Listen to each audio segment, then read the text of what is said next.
Today on Nerd and Normal, we're looking at cybersecurity and how policing can help everyone feel safe with our technology. Welcome to Nerd and Normal with Matthew and Gareth, opening your mind to the world of technology. So let's get started.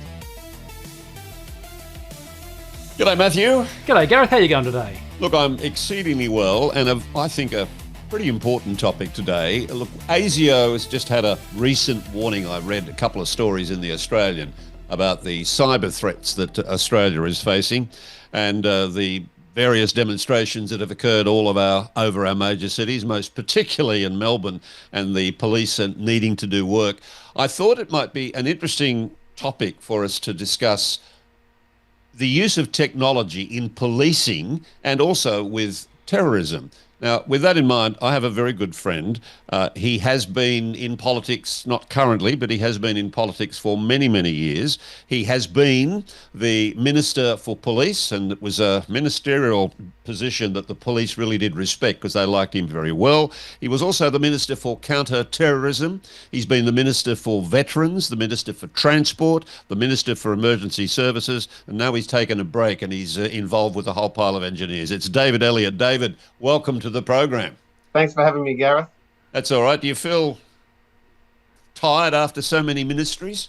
It was over 8 years, but it did take its toll. I think I read somewhere once that the average minister lasts about 3 years, and I did 8. So I'm not saying I'm above average, but some would say that it took them a long time to work me out. So you're really only 25, but you just look 60. Yeah, 25.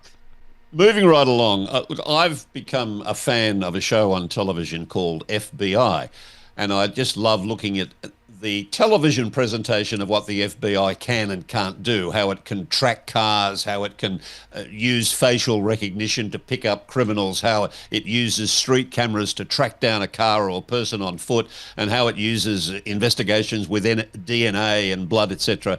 Now, as Minister for Police, can you let Matthew and I and our friend who's watching you now, just how effective is technology in policing in this year? Well, it's very effective, and my tagline when I was the Minister for Corrections and for Police and in counter-terrorism was that the criminals and the terrorists are getting smarter, so we always have to remain one step ahead.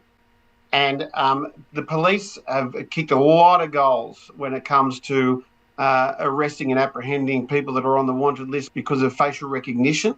They can get a photo of somebody who is wanted by police or has committed an offence, and within 90 seconds, using a whole range of either social media sites or mass media sites or get access to information and identify an individual. So it's very much probably the DNA of the 2025 criminal is facial recognition and digital recognition of individuals. And I think you'll probably also find that their ability to track money is a lot, particularly those involved in money laundering and who have unexplained wealth.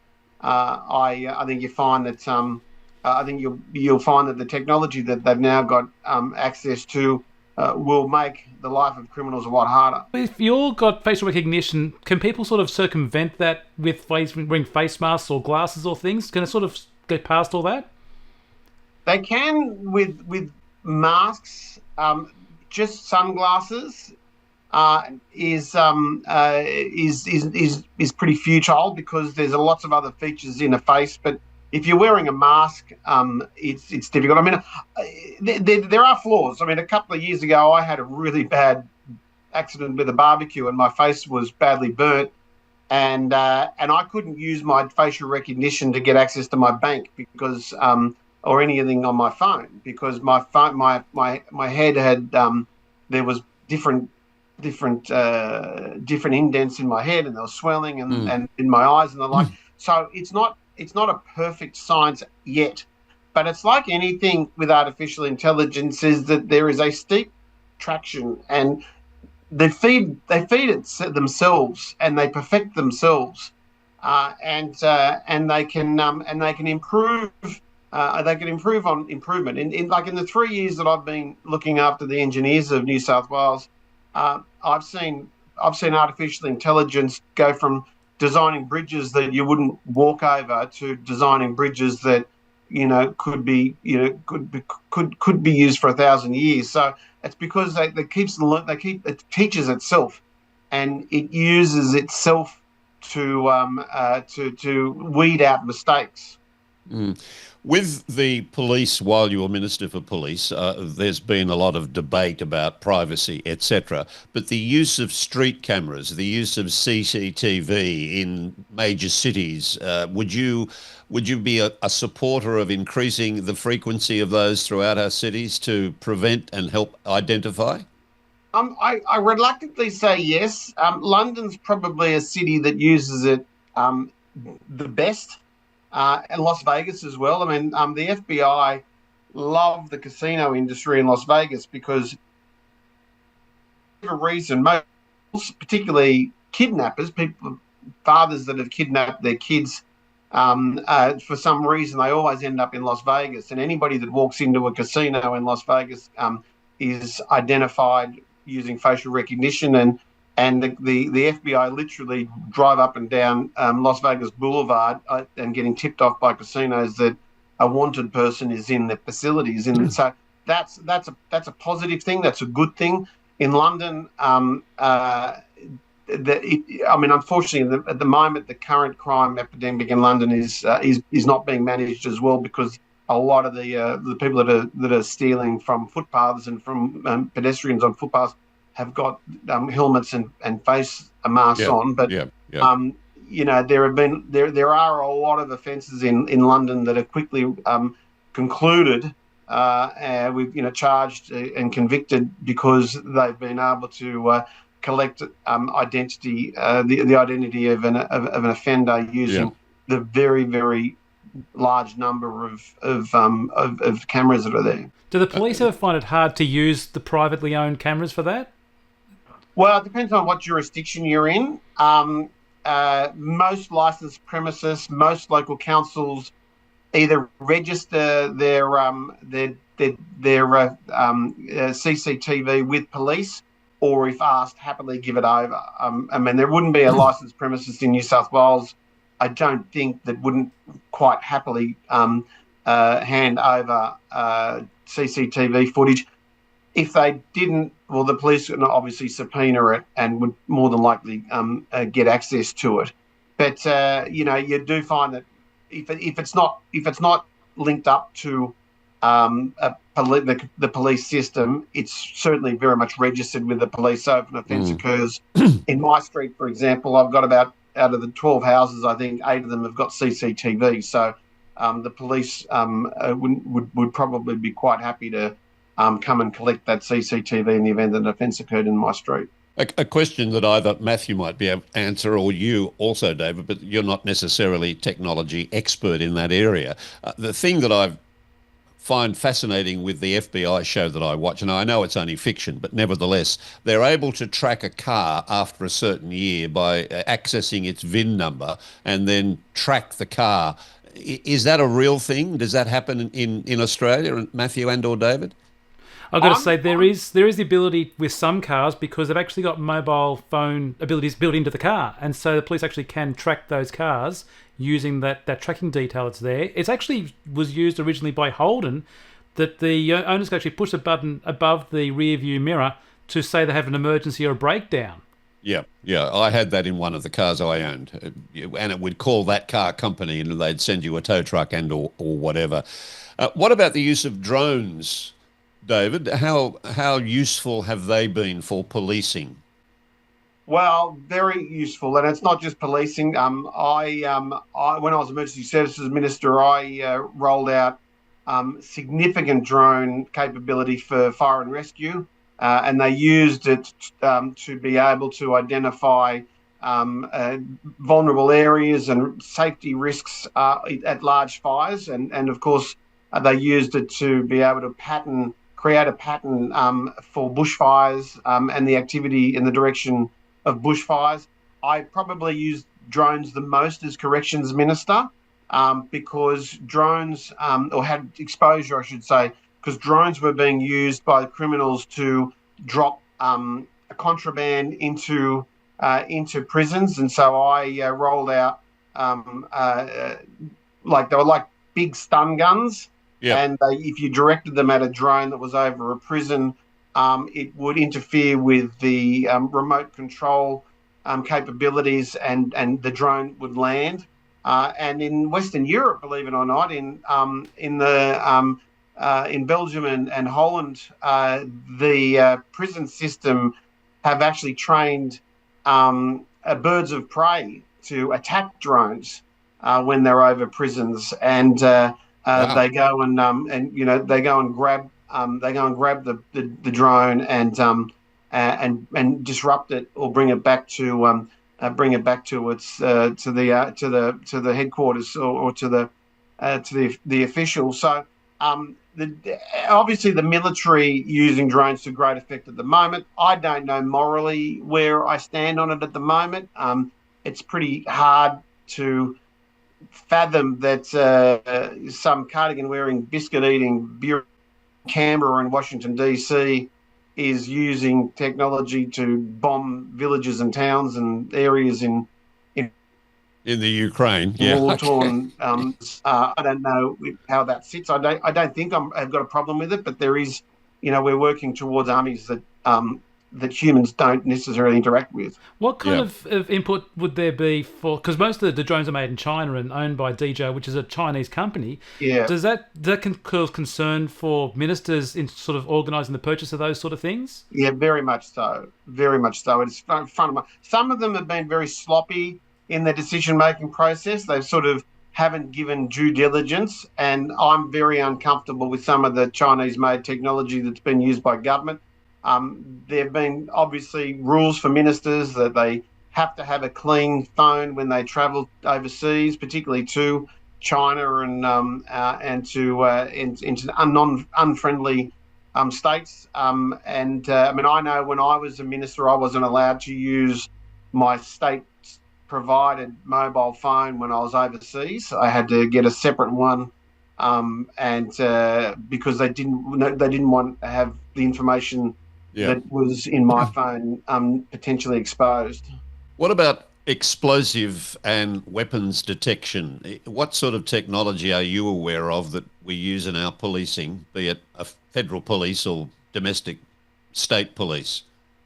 There's a lot of ways it's being used at the moment. I mean, we had it was close to being our 9/11 when I was a minister.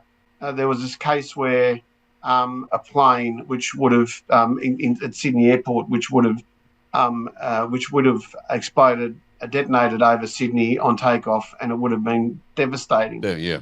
Now, it was being monitored by the Israeli Secret Service, and through Five Eyes, the Israelis advised MI6, who advised us straight away, and they found all of the found the explosives.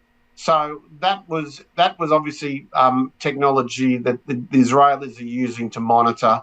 They obviously there was the famed case a couple of years ago where Russian truck drivers were given explosives in their cargo, and they blew up in Russia. So I understand that was Israeli technology as well.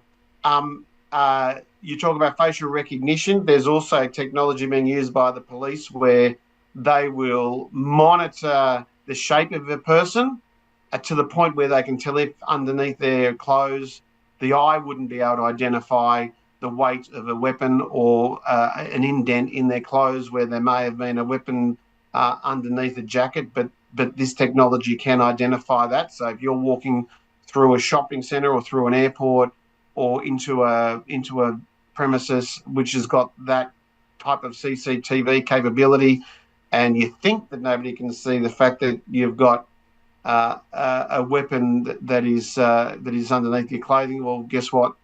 it probably is not correct, and you'll be picked up.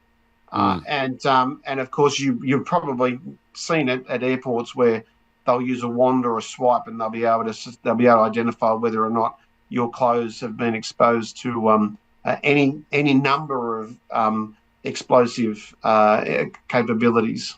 Yeah. How much of what we're talking about here is available to the general public for criminals to find out about as well? Because it's one thing for police to work on this, but the criminals will want to try and see what there is that they can try and get past. There are two types of criminals, very smart ones and very dumb ones. The dumb ones can be collected reasonably easy because they think that they either don't know they're being monitored by police, or they don't realise that the police that are monitoring them have this sort of capabilities. The smart ones do challenge law enforcement agencies. But if there's a silver lining to that, the upside of that is that once the police and law enforcement agencies, intelligence agencies are aware that the smart criminals are either using it or have identified the use of it, well, then that forces them to get even smarter still. And it is very much a cat and mouse game. I think we should be very, very grateful about how smart our law enforcement agencies are. But for law enforcement right around the world is that they've got to perpetuate on top of this. The thing, and I know this is probably out of the gambit of police minister, but you were also the Minister for Counter-Terrorism. The thing that I often worry about is how our national, state or whatever infrastructure can be probed, affected, disruptions in energy, in water, in telecommunications, in transport. Massive inroads can be made by foreign entities just via a computer. Is there any discussion of defence against that and how to prevent that happening?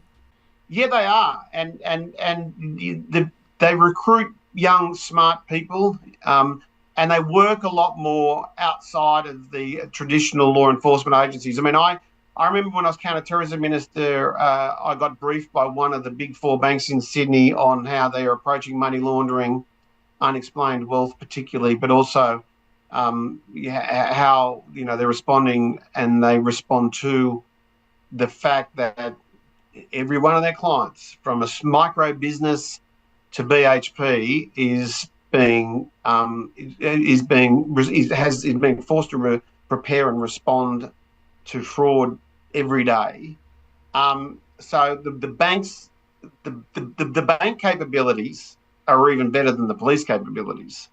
And I walked into one bank's cybersecurity unit in the CBD of Sydney, and I was a very envious police minister because they had technology and access to information that even our top law enforcement agencies didn't know. But they work very, very, very closely together. There's no proverbial competition. They do work together. They rely on each other, and there's a lot of interaction and there's a lot of transition when it comes to personnel as well. It's not unusual for a cop to go and work for a bank or a bank to go and work for the police force.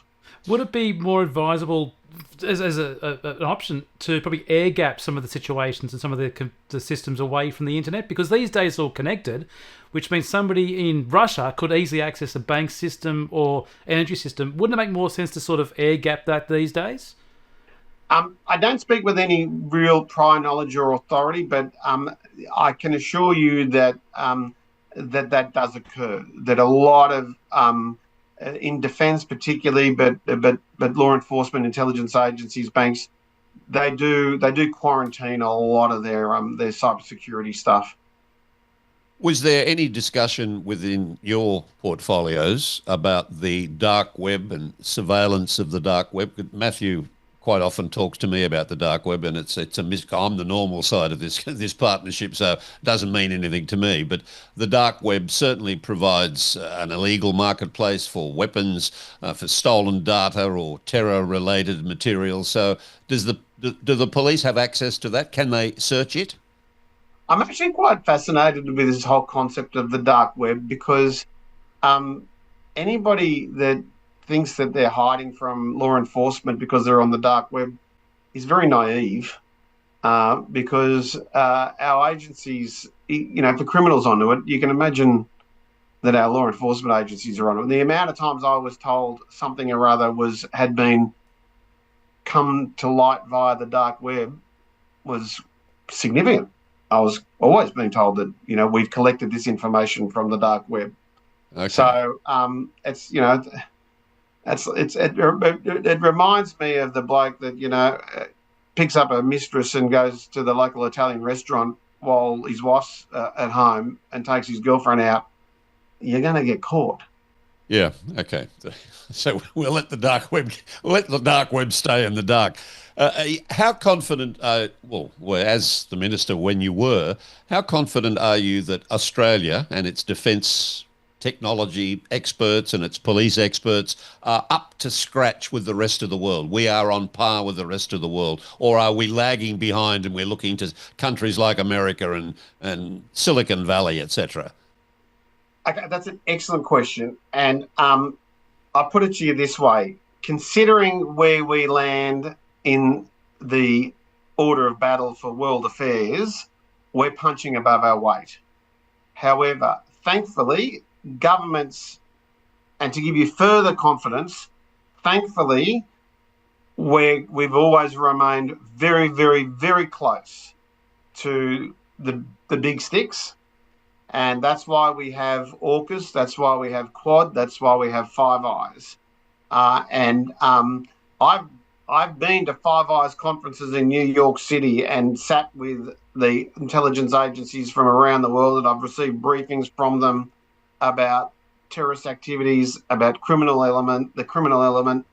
I've sat through lectures on case studies of terrorist responses in the Middle East, and I'm very, very comfortable. My fault is I'm overconfident, because when people come to me, including in my own family, they say, what if? I know the capabilities. I've been exposed to what we've got accessible, what we've got access to, and I'm more than comfortable that we're in as good a shape as we could be. And when you've got those nice, trusting,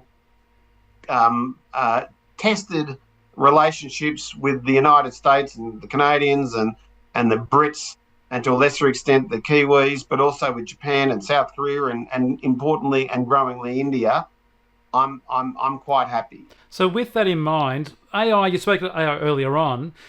The AIs we always use are basically coming from America, or unfortunately China's now increasing that as well. Do you think Australia should have our own AI that's made here? Absolutely. And I say that with my Institute of Engineering hat on. You can imagine in the engineering fraternity how much they rely on AI. I say that as a former minister responsible for the Justice Cluster. I say that as a former Army officer. If we're going to maintain a sovereign nation, and I have no problem with relying on the United States and the United Kingdom to provide our security, but the reality is, at some stage, we have to step up. We did have to step up in 2 world wars. It's not. We're going to have to do it again. I'm very, very, very passionate about the need for us to establish our own domestic sovereign AI capability. One concern I have with that is looking at business implementation of AI. Quite often, it's that they put it in and just hope that it's going to train itself.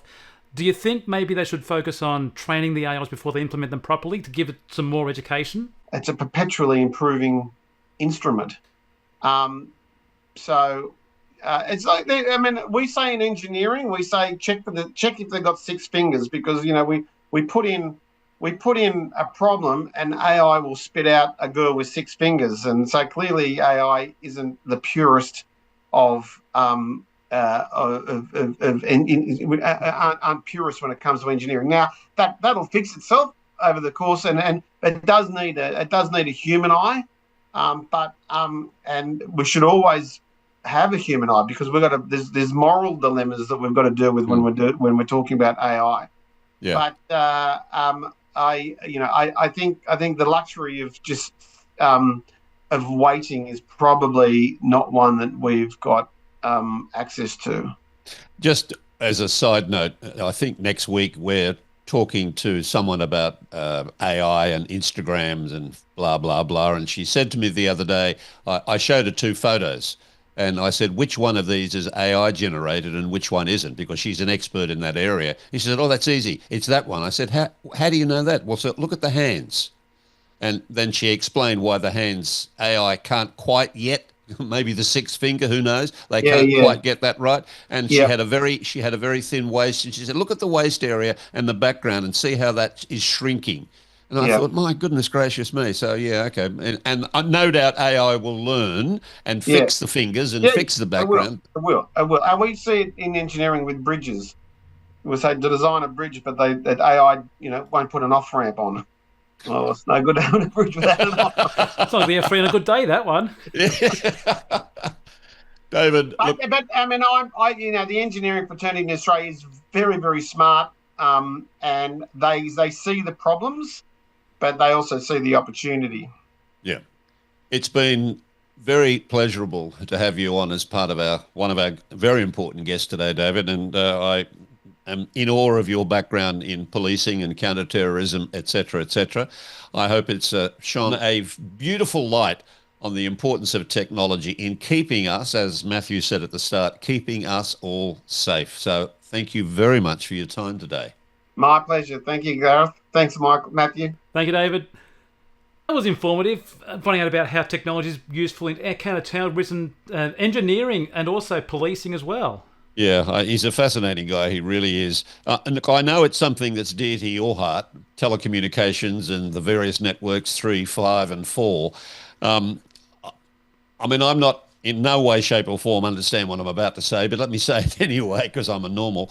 Medical and safety devices have become inoperable, like 000, because of the 3G network being turned off. And I wasn't aware of it, but I'm now under the impression that 3G, most of the medical-ish type devices were dependent on 3G. Like if you wear a medical pendant around your neck, 3G dependent. If you've got a personal emergency alarm, 3G dependent. If you have GP trackers for vulnerable people, 3G dependent. If you've got an in-car emergency system, 3G dependent.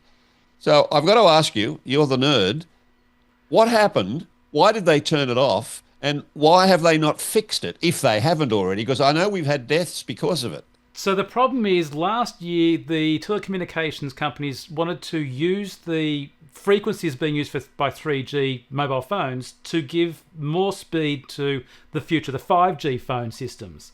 Now, they promoted it for about a month, saying your phones might not work, they might work, because there's a difference between 3G and 4G/5G when it comes to making a phone call. With 3G phone calls, it's like an actual phone call. You pick up the phone, it rings somebody, that's an actual phone call. With 4G and 5G, it's not making a phone call, it's all data. You literally are dialing into the internet, which then calls somebody else through the internet, and then you hear their voice.